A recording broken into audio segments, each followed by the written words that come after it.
Friends, അപ്പോൾ തിരുമുന്ന കല്ല് variety ആയിട്ട് കെട്ടിയാലോ. അപ്പോൾ ഇവിടെ എന്താ വെച്ചാൽ നിലവിലുള്ള തിരുമുന്ന കല്ല് പൊളിച്ച് മാറ്റാതെയാണ് ചെയ്തിരിക്കുന്നത് കേട്ടോ. അപ്പോൾ ഓൾറെഡി ആ കല്ല് ഓൾറെഡി താന്നിട്ടാണ് ഉണ്ടായിരുന്നത്.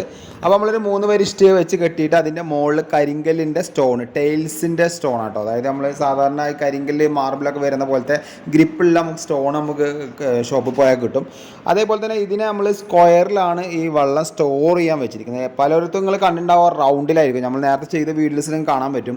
അപ്പോൾ നമ്മളിവിടെ സ്ക്വയറിൽ ചെയ്യുകയാണെന്നുണ്ടെങ്കിൽ ഒന്നുകൂടി വൃത്തിയാട്ടോ. എനിക്ക് വൃത്തിയായി തോന്നിയത് അങ്ങനെയാണ്. നിങ്ങൾക്ക് എങ്ങനെയാണെന്ന് ജസ്റ്റ് ഒന്ന് കമൻറ്റ് ചെയ്യുക. അപ്പോൾ ടൈൽസും അതിൻ്റെ മുകളിൽ ഇതേപോലെ ഗ്രാനൈറ്റിൻ്റെ ബാലൻസ് വന്ന സ്റ്റോണൊക്കെ ഒട്ടിച്ച് കൊടുത്തിട്ടുണ്ട്. അപ്പോൾ ടാപ്പിൽ നമ്മൾ വെള്ളം സ്റ്റോറേജ് ആക്കിയിട്ടുണ്ട്. അതേപോലെ തന്നെ ഈ ടാപ്പിൻ്റെ ഹൈറ്റ് നിങ്ങൾക്ക് അനുസരിച്ചിട്ട് നിങ്ങൾക്ക് പൊക്കാൻ പറ്റും കേട്ടോ. നമ്മളിപ്പോൾ ചെറിയൊരു ബാരനിപ്പിൾ വെച്ചിട്ടാണ് പൊക്കി കൊടുത്തിരിക്കുന്നത്.